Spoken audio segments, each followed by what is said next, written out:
Ini alam kita teman-teman. Untuk membuat manusia lain suka dengan kita, simpatik, ada cara manusiawi. Ya, punya pintar dalam berbicara, punya prestasi dunia, berpendidikan kah, kaya kah, suka membantu kah, ada caranya. Jangan pindah lintas alam nih. Orang-orang yang jadi dukun, jadi peramal, jadi penyamun, ini lintas alam. Dia pergi ke jin-jin itu, minta tolong. Dan ini tidak boleh. Pindah ke alam mereka tidak boleh. Dilarang sama Allah. Kalau kita pindah ke alam mereka, kita akan ditipu nanti. Kalau jin beriman, tidak akan kerjasama sama manusia. Tapi syaitan ini kerjasama sama manusia. Ingat, kita pemimpin, garis bawahi kalimat ini. Jadi, orang-orang yang jadi dukun itu, kalau mereka pergi ke bersemedi di gua, di pinggir pantai, manggil-manggil, wahai dewa, wahai penjaga ini, apalah di Indonesia, ini Roro Kidur lah, atau apa semua dipanggil, Gondoruo, Tuyul. Ini semua teman-teman, bahasa yang diucapkan oleh manusia, karena tidak faham kedudukan dia. Dia kalau lagi bersemedi di situ, syaitan yang lewat di sekitar tempat itu, muter-muter lihat, ini manusia, ini pemimpin saya ini. Nggak bisa, dia mengalahkan manusia nggak bisa. Syaitan nggak bisa kalahin kita.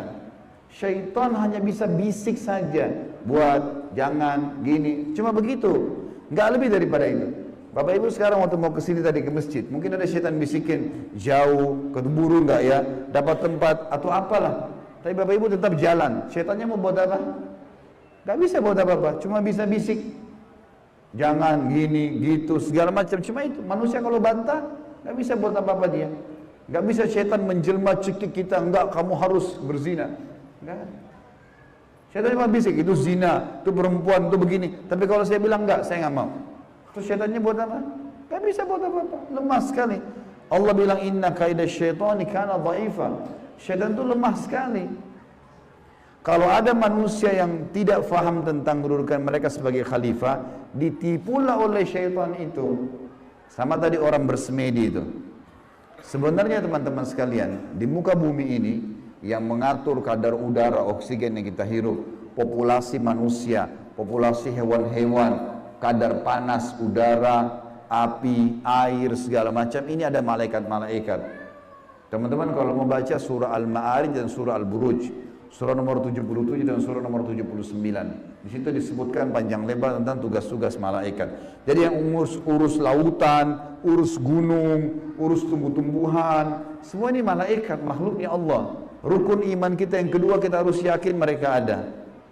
Nah, kalau ada manusia datang ke gua-gua ini, minta-minta, panggil syaitan, panggil dewa, panggil penjaga gua atau apa saja, syaitan di sekitar situ tadinya takut sama manusia ini. Makanya orang kalau bersemedi nggak pernah kurang dari 3 hari, 1 minggu, ada yang 1 bulan, ada yang bertahun-tahun bersemedi.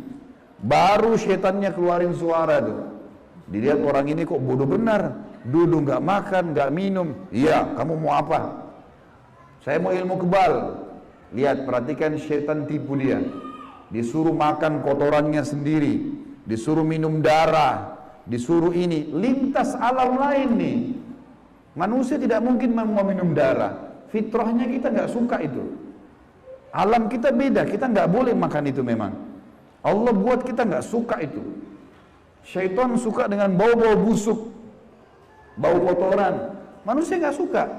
Syaitan suruh manusia ini ikuti dia, suruh bersemedi. Dan ini disebutkan teman-teman, sebab turunnya surah jin ini karena ada orang-orang Arab jahiliyah dulu, mereka ini teman-teman kalau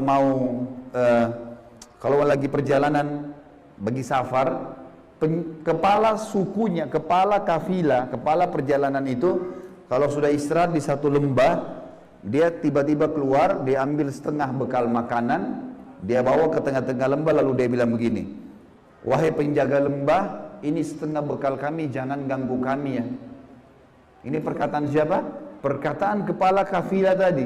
Maka Allah bongkar dalam Al-Quran, dalam surah Jin, Allah katakan 18 ayat pertama diantaranya, fazaduhum rahaqa. Maka syaitan-syaitan di sekitar lembah itu semuanya makin mengerjai mereka, makin jadi tuh.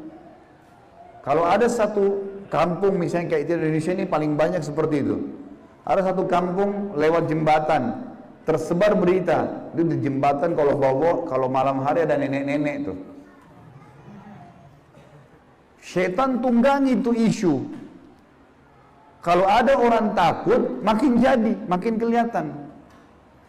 Yang lihat hanya orang yang takut saja. Orang yang tidak takut tidak bakal lihat. Tidak bakal kelihatan. Tentu teman-teman sekalian, kita ini sampai azan Isya, sholat Isya dulu baru kemudian kita lanjutkan materinya. Teman-teman sekalian, kalau ada satu rumah, orang bunuh diri di situ.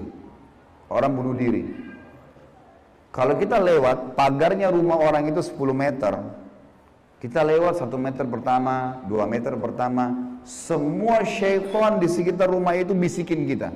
Itu yang bunuh diri, perempuan, rambutnya panjang, matanya belalak, keluar darah dari hidungnya. Terus, sebelum antum ini, anda ini ngelewatan 10 meter pagar itu.